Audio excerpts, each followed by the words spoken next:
அனைவருக்கும் வணக்கம். இந்தியா ஆடின ஒரு கேமால ட்ரம்ப் பதறி போயிருக்கிறாரு அப்படிங்கிற அருமையான செய்தி நம் காதுகளுக்கு எட்டியிருக்குது நண்பர்களே. பாரத பிரதமர் திரு நரேந்திர மோடி அவர்கள் செய்த இந்த நகர்வுகளால ட்ரம்ப் செய்வதறியாம ஸ்டன் ஆகி நின்றுக்கிறாரு அப்படின்னு தான் சொல்றாங்க. எதை பற்றி நான் பேச போகிறேன் அப்படின்னு நீங்க கெஸ் பண்ணியிருந்தீங்க அப்படின்னா கீழே இருக்கிற கமெண்ட்ஸ்ல எழுதுங்க நண்பர்களே. யாரெல்லாம் சரியாக கணிக்கிறீங்க அப்படிங்கிறத பார்க்கலாம். முதல் செய்தியாக அதை பார்க்க போறோம். இரண்டாவது செய்தியாக இன்னொரு மிக முக்கியமான விஷயம், நேற்றைய தினம் புட்டின் இருக்கார் இல்லையா, ரஷ்ய அதிபர், அவருடைய வீட்டின் மீது ட்ரோன் தாக்குதல் நடந்திருக்குது. யுக்ரைன் ரஷ்ய அதிபர் புட்டினையே நேரடியாக போட்டு தள்ளுறதுக்கு ட்ரோன் அனுப்பி புட்டின் அவர்களுடைய வீட்டின் மீதே அந்த ட்ரோன் தாக்குதலை நடத்தி இருக்குது அப்படிங்கிற அதிர்ச்சிகரமான செய்தி வெளியாகி இருக்குது. இதை கேட்டு ட்ரம்ப் கொதிச்சு போயிருக்கிறாரு அப்படின்னு சொல்றாங்க நண்பர்களே. வெண்ண திரண்டு வர்ற சமயத்துல தாலி உடைஞ்ச மாதிரி இப்படி ஜெலன்ஸ்கி பண்ணிட்டாரே அப்படின்னு ஜெலன்ஸ்கியின் மீது கட்டுக்கடங்காத கோபம் கொண்டிருக்கிறாரு ட்ரம்ப் அப்படின்னும், அடுத்த சில நாட்களுக்குள்ளாக ஜெலன்ஸ்கிக்கு நல்லா ஒன்று வைக்க போறாரு அப்படின்னும் செய்திகள் வெளிவருது. இந்த இரண்டு முக்கியமான செய்திகளை பற்றி தான் இன்னைக்கு பார்க்க போறோம் நண்பர்களே. வாங்க நண்பர்களே, இது வரைக்கும் நீங்க நம்ம சேனலுக்கு சப்ஸ்கிரைப் பண்ணாம இருக்கிறீங்க அப்படின்னாக்க தயவு செய்து சப்ஸ்கிரைப் பண்ணுங்க நண்பர்களே. கீழே இருக்கிற சப்ஸ்கிரைப் பட்டனை தட்டிட்டு பக்கத்துல இருக்கிற பெல் ஐக்கனை தட்டுனீங்கன்னா ஆல் அப்படிங்கிற ஒரு ஆப்ஷன் வரும். அதை நீங்க கிளிக் பண்றது எங்களுக்கு நீங்க கொடுக்கிற மிகப்பெரிய சப்போர்ட்டாக இருக்கும். வாங்க நண்பர்களே, இன்றைய செய்திகளை பார்க்கலாம்.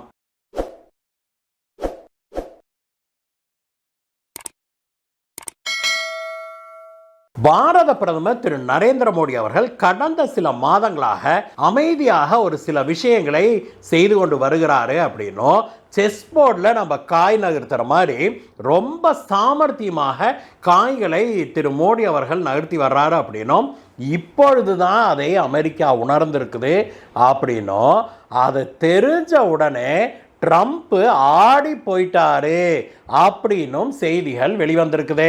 இன்னும் சொல்ல போனா இந்தியாவுடைய இந்த நகர்வுகளை பார்த்து ட்ரம்ப் ஸ்டன் ஆயிட்டாருன்னு சொல்றாங்க நண்பர்களே. பிரதமர் மோடி அப்படி என்ன செய்தாரு அப்படின்னு தானே சொல்றீங்க. அது பிரதமர் மோடி மட்டும் செய்ததில்ல, பிரதமர் மோடியுடைய தலைமையிலையும் ஆலோசனையும் ஏற்று பிரிக்ஸ்ல இருக்கிற முக்கியமான நாடுகள் சேர்ந்து செய்த விஷயம் அது. அமெரிக்க அதிபராக இரண்டாவது முறையாக ட்ரம்ப் பதவி ஏற்றுக்கொண்ட உடனேயே பிரிக்ஸ் நாடுகளை இவர் டார்கெட் பண்ண ஆரம்பிச்சாரு. அவர் ஆட்சிக்கு வர்றதுக்கு முன்னாடியே கேம்பெயினிங் பண்ணும்போது பிரிக்ஸ் அமெரிக்கன் டாலருக்கு மாற்றாக ஒரு கரன்சியை கொண்டு வருவதாக பிளான் பண்றாங்க. அது எங்களுக்கு ஏற்புடையதல்ல. மீறி நீங்க காமன் கரன்சி பத்திலாம் பேசுனீங்கன்னா, பிரிக்ஸ் கரன்சி பத்திலாம் நீங்க பேசுனீங்கன்னா, நடவடிக்கைகள் எதையாவது முன்னெடுத்தீங்க அப்படின்னா நான் பிரிக்ஸில் இருக்கிற நாடுகள் எல்லாத்தையும் நான் வச்சு செய்வேன் அப்படின்னு அவர் பிரச்சாரத்தின் போதே சொன்னது நமக்கு நினைவிருக்கலாம். ஆட்சிக்கு வந்த பிறகு அதை பெருசா என்ஃபோர்ஸ் பண்ண மாட்டாரு அப்படின்னு தான் எல்லாரும் எதிர்பார்த்தாங்க. ஆனால் ஆட்சிக்கு வந்த பிறகு ஏதோ எதிரிகளை பழிவாங்குவதை போல பிரிக்ஸ் நாடுகளை, யாரெல்லாம் பிரிக்ஸ் உடைய நாடுகளாக இருக்கிறாங்க அப்படின்னா, B Brazil, R Russia, I India, C China, S South Africa, இந்த 5 நாடுகள் தான் பிரிக்ஸ் நாடுகளுடைய அமைப்பின் நாடுகளே. இதுல இப்பொழுது மேலும் சில நாடுகள் சேர்ந்திருக்கிறாங்க. சவுதி அரேபியா உள்ளிட்ட சில நாடுகள் இதுல சேர்ந்திருக்கிறாங்க. இந்த பிரிக்ஸ் நாடுகள்லாம் சேர்ந்து ரொம்ப காலமாகவே ஒரு காமன் கரன்சியை கொண்டு வரணும் அப்படின்னு பேசிட்டு இருக்காங்க. இப்ப ஐரோப்பிய யூனியனை நமக்கு தெரியும் நண்பர்களே. சில ஆண்டுகளுக்கு முன்பு வரைக்கும் ஐரோப்பிய யூனியன்ல இருக்கிற நாடுகள் எல்லாம் தனித்தனியாக அவங்க நாட்டுக்குன்னு ஒரு கரன்சியை பயன்படுத்தி வந்தாங்க. அதற்கு பிறகு ஐரோப்பிய யூனியன் அப்படின்னா அவங்க ஃபார்ம் பண்ண பிறகு அந்த நாடுகள் எல்லாம் சேர்ந்து ஒரே ஒரு காமன் கரன்சி அப்படின்னு சொல்லி யூரோவை உருவாக்குனாங்க. அது ரொம்பவுமே வெற்றிகரமாக போய்கொண்டிருக்குது. இதனால அந்த அனைத்து நாடுகளுக்குமே அது பெரிய அளவில் பலம் சேர்த்திருக்குது அப்படிங்கிறத பார்க்குறோம். இதே பாணியில் பிரிக்ஸ் நாடுகள்லாம் சேர்ந்து நாம் ஒரு கரன்சியை உருவாக்குவோம், அமெரிக்காவும் மேற்கத்திய நாடுகளும் ஆவுனா அமெரிக்கன் டாலரு யூரோன்னு வச்சு நம்மளே மிரட்டுறாங்க இல்லையா. இப்போ உதாரணத்துக்கு ரஷ்யா வந்து யுக்ரைன் மீது போர் தொடுத்த உடனேயே ரஷ்யா மேலே நாங்கள் சாங்ஷன் போடுறோம் அப்படின்னு சொன்னதோட நிறுத்தாமல் ரஷ்யாவை பழிவாங்கும் விதமாக ஸ்விஃப்ட் அப்படிங்கிற அமைப்புல இருந்து முதல்ல தூக்குனாங்க ரஷ்யாவை. இந்த ஸ்விஃப்ட் அமைப்பு என்ன அப்படின்னாக்க இது வந்து ஒரு சென்ட்ரலைஸ்டு பேங்க் மாதிரி. எந்த ஒரு நாட்டில் இருந்தும் இன்னொரு நாட்டுக்கு நம்ம பணத்தை அனுப்புகிறோம், பணம் மாற்றுகிறோம் அப்படின்னா அது இந்த ஸ்விஃப்ட் மூலமாக தான் போகும். இந்தியாவிலேருந்து நீங்கள் ரஷ்யாவுக்கு பணம் அனுப்புகிறோம் அப்படின்னா இந்தியாவிலேருந்து நாம் இந்திய ரூபாயை அமெரிக்கன் டாலராக மாற்றுவோம். அதை ஸ்விஃப்ட் பேங்க் தான் கண்ட்ரோல் பண்ணுது. அதுக்கப்புறம் இந்த ஸ்விஃப்ட் மூலமாக நாம் வந்து ரஷ்யாவில் இருக்கிற ஒரு பேங்க்குக்கு பணத்தை அனுப்புவோம் அமெரிக்கன் டாலராக. அந்த அமெரிக்கன் டாலரை அவங்க வந்து ரூபிளுக்கு கன்வெர்ட் பண்ணிக்குவாங்க ரஷ்யாவில். இப்படித்தான் உலகத்தில் இருக்கிற எல்லா நாடுகளும் இந்த ஸ்விஃப்டை மையமாக வச்சு தான் சர்வதேச வர்த்தகமே செய்து கொண்டிருக்கிறாங்க, செய்ய முடியும் அப்படிங்கிறது தான் இன்றைய நிலை. இப்படிப்பட்ட சூழ்நிலையில் ஸ்விஃப்ட் அமைப்பிலிருந்து ரஷ்யாவை தூக்கிட்டா, அதாவது தடை பண்ணிட்டாங்கன்னா ரஷ்யா முடிஞ்சே போயிடும் அப்படின்னு தான் அமெரிக்காவும் மேற்கத்திய நாடுகளும் கணக்கு போட்டாங்க. ஆனால் ரஷ்யாவுடைய உதவிக்கு ஓடோடி வந்தது இந்தியாவும் சீனாவும். இந்த இரண்டு பெரிய பொருளாதாரங்களும் என்ன சொன்னாங்கன்னா, உங்களை, எங்களுடைய நண்பனான உங்களை அப்படி நாங்கள் விட்டுவிட மாட்டோம். ஒன்று. ரெண்டாவது பாயிண்ட்டு, இன்னைக்கு உங்களுக்கு வருகிற பிரச்சனை நாளைக்கு எங்களுக்கும் வரும், எந்த ஒரு நாட்டுக்கும் வரும். நாளைக்கு இந்தியாவை பிடிக்கல அப்படின்னா இந்தியாவை ஸ்விஃப்ட்லேருந்து தூக்குவாங்க, சைனாவை பிடிக்கலன்னா சைனாவை ஸ்விஃப்ட்லேருந்து பேன் பண்ணுவாங்க. இது போன்ற மேற்கத்திய நாடுகளுடைய ஆதிக்கத்தை நாம் உடைக்கணும் அப்படின்னா இந்த ஸ்விஃப்ட் அமைப்பையே ஒன்றுமில்லாமல் பண்ணணும் அப்படின்னு ஒரு முடிவுக்கு வர்றாங்க இந்தியா, ரஷ்யா, சைனா ஆகிய 3 நாடுகள். அதற்கு பிறகுதான் இவங்க பிரிக்ஸ் அமைப்பில் இதை பற்றி பேசுகிறாங்க. அங்கே கூட்டணியில் இருந்த Brazil, south Africa, Saudi Arabia உள்ளிட்ட நாடுகளும் உடனடியாக இந்தியா சொன்ன திட்டத்துக்கு ஒத்து போறாங்க. பிரதமர் மோடி அவர்கள் அப்பொழுது கொடுத்த திட்டம் இதுதான். அந்த திட்டத்துடைய முழுமையான வடிவம் இன்னும் கூட வெளியில வரலைன்னு சொல்றாங்க. மிக முக்கியமாக இதுல ஸ்டெப் பை ஸ்டெப்பாக பல விஷயங்களை பிரதமர் மோடி அவர்கள் சொல்லியிருப்பதாக சொல்றாங்க. முதலாவதாக ரஷ்யா கிட்ட இருந்து நாம லோக்கல் கரன்சியில வாங்கி விற்கிறது, வர்த்தகம் பண்றது. ரஷ்யாவிடம் இருந்து இந்தியா பொருள் வாங்கும்போது ரஷ்யாவுக்கு நம்ம ரூபிள்ல பே பண்றது, ரஷ்யா வந்து நம்ம கிட்ட இருந்து பொருள் வாங்குச்சுன்னா இந்திய ரூபாயில பே பண்றது. அதே போலதான் சைனா, சவுத் ஆப்பிரிக்கா, பிரேசில் எல்லா நாடுகளும் இதே மாதிரியான ஒரு உடன்படிக்கைக்கு வர்றாங்க. அதனால ரஷ்யாவுக்கு வந்து அமெரிக்கன் டாலரை நம்ப வேண்டிய அவசியமே இப்பொழுது இல்லாம போயிடுச்சு அப்படிங்கிற பார்க்கிறோம்.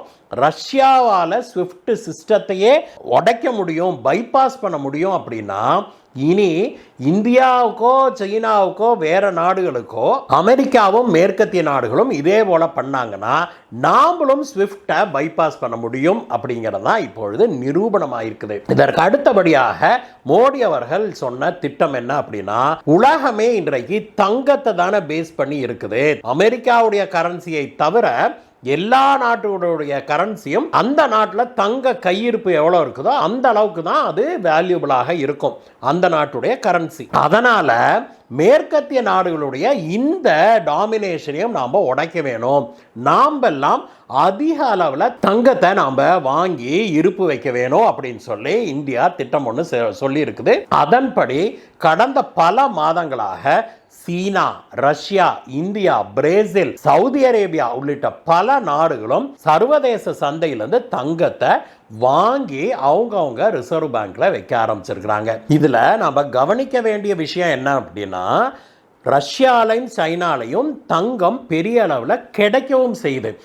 உதாரணத்துக்கு 2024 சீனால மட்டும் 380 டன் தங்கம் உற்பத்தி ஆகி இருக்குது. அதே போல ரஷ்யால 340 டன் தங்கம் உற்பத்தி ஆகி இருக்குது. இந்தியாவில் நமக்கு பெரிய அளவில் தங்க சுரங்கங்கள் இல்லை நண்பர்களே. அதனால இந்தியா வந்து தங்கத்தை வெளியில இருந்தா வாங்குறாங்க, இன்டர்நேஷனல் மார்க்கெட்ல இருந்தா வாங்குறாங்க. இந்த ஆண்டு மட்டும் பார்த்தோம்னா இந்தியாவுடைய நம்ம RBI இருக்குது இல்லையா, இது வந்து ஏப்ரல்ல இருந்து செப்டம்பருக்குள்ள எத்தனை மாசம், April, May, June, July, August, September 6 மாதத்துக்குள்ளாக 600 கிலோ தங்கத்தை வாங்கி இருக்கிறாங்க. வச்சிருந்தாங்க. இப்பொழுது இந்தியாவிடம் 880 டன்னு தங்கத்துக்கு மேலே இருக்குது அப்படிங்கிறதையும் நம்ம சொல்ல வேணும். சென்ற ஆண்டை விட இந்த ஆண்டு மிகப்பெரிய அளவில் இந்தியாவுடைய RBI தங்கத்தை வாங்கி வச்சிருக்குது. இது பத்தாதுன்னு இந்தியாவுடைய கஷ்டகாலங்களின் போது, உதாரணத்துக்கு மன்மோகன் சிங் அவர்கள் பிரதமராக பதவியேற்றுக் கொண்ட போது இந்தியாவுடைய பொருளாதாரம் மிக மோசமான ஒரு நிலையில இருந்தது. அந்த சமயத்தில் வேற வழி இல்லாம இந்தியா தன்னுடைய தங்கத்தை, RBIயில் இருந்த தன்னுடைய தங்கத்தை கொண்டு போய் இங்கிலாந்தில் இருக்கிற சென்ட்ரல் பேங்க்ல வச்சிருந்தாங்க கடன் பெறுவதற்காக. அந்த தங்கத்தை எல்லாம் இப்பொழுது கடனை திருப்பி கட்டிட்டு அந்த தங்கத்தை எல்லாம் மீண்டும் இந்தியாவுக்கு கொண்டு வந்துகிட்டு இருக்கிறாங்க மிகப்பெரிய அளவில். இதே போல சீனாவும் ரஷ்யாவும் பிரேசிலும் ஏன் சவுத் ஆப்பிரிக்காவும் சவுதி அரேபியாவும் கூட தங்கத்தை பெரிய அளவில் கொள்முதல் பண்ணி வைக்க ஆரம்பிச்சிருக்கிறாங்க. இதனால கூடிய விரைவில் அமெரிக்காவிடம் இருக்கும் தங்கத்தை விட நம்ம பிரிக்ஸ் நாடுகளில் அதிகப்படியான தங்கம் இருக்கும் அப்படிங்கிறாங்க. அப்படி ஒரு காலகட்டம் ஏற்படும் போது அமெரிக்கன் கரன்சியை விட பிரிக்ஸ் நாடுகள் ஒரு கரன்சி கொண்டு வந்தா அதுக்கு தான் வேல்யூ அதிகமாக இருக்கும் அப்படிங்கிறதான் உண்மை. இதனால தான் இப்பொழுது ட்ரம்ப் ஆடி போயிருக்கிறாரு, டென்ஷன் ஆயிருக்கிறாரு அப்படிங்கிறாங்க. இப்படி ஒரு சாதுரியமான திட்டத்தை மோடி அவர்கள் சொல்லி அதை கேட்டு பிரிக்ஸ் நாடுகளும் இதை பண்றாங்களே. ஏற்கனவே பிரிக்ஸ் கரன்சியை உருவாக்குவது ஃபைனல் ஸ்டேஜில் இருக்குது.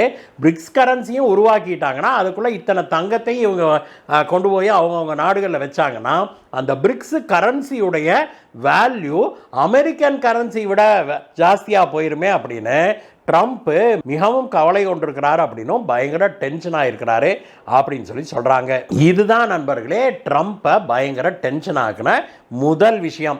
இரண்டாவது விஷயம், இன்றைக்கு விடிய காலையில் நடந்திருக்கிற விஷயம். ரஷ்ய அதிபர் புட்டின் இருக்கார் இல்லையா, அவருடைய வீட்டின் மீது ட்ரோன் தாக்குதல் நடந்திருக்குது அப்படிங்கிறது இப்பொழுது உறுதிப்படுத்தப்பட்டிருக்குது. அந்த ட்ரோன் தாக்குதல் யுக்ரைன் செய்தது அப்படிங்கிற விஷயம் வெளிவந்த உடனேயே ட்ரம்ப் பயங்கர டென்ஷன் ஆயிட்டாரு அப்படின்னு சொல்றாங்க. இத்தனை மாசமா உட்கார்ந்து ஜெலன்ஸ்கி மண்டையில வெண்ணெய் வைக்கிற நேரத்தில் வெண்ணெய் வச்சு 4 சாத் சாத்த வேண்டிய நேரத்தில் 4 சாத் சாத்தி ஜெலன்ஸ்கியையும் புட்டினையும் பேச்சுவார்த்தைக்கு ரெடி பண்ணுனா இந்த பிரச்சனைக்கு ஒரு தீர்வை கொண்டு வருவோம் அப்படின்னு இத்தனை பாடுபட்டா கடைசியில ஜெலன்ஸ்கி புட்டினையே முடிச்சு கட்டுறதுக்கு ஏற்பாடு பண்ற அப்படியா அப்படின்னு ட்ரம்ப் பயங்கர டென்ஷன் ஆயிட்டான்னு சொல்றாங்க நண்பர்களே. இந்த விஷயம் பூதாகரமாக அடுத்த சில நாட்களில் வெடிக்கும் அப்படின்னு சொல்லி எதிர்பார்க்கப்படுது. எது எப்படி இருந்தாலும் நண்பர்களே, இன்றைய செய்தியில் ட்ரம்ப் டென்ஷனான 2 முக்கியமான விஷயங்களை பற்றி பார்த்தோம். இதை பற்றிய உங்களுடைய கருத்துக்களை சொல்லுங்கள் நண்பர்களே. மீண்டும் உங்களை வேற வீடியோ சந்திக்கிறேன். Bye by.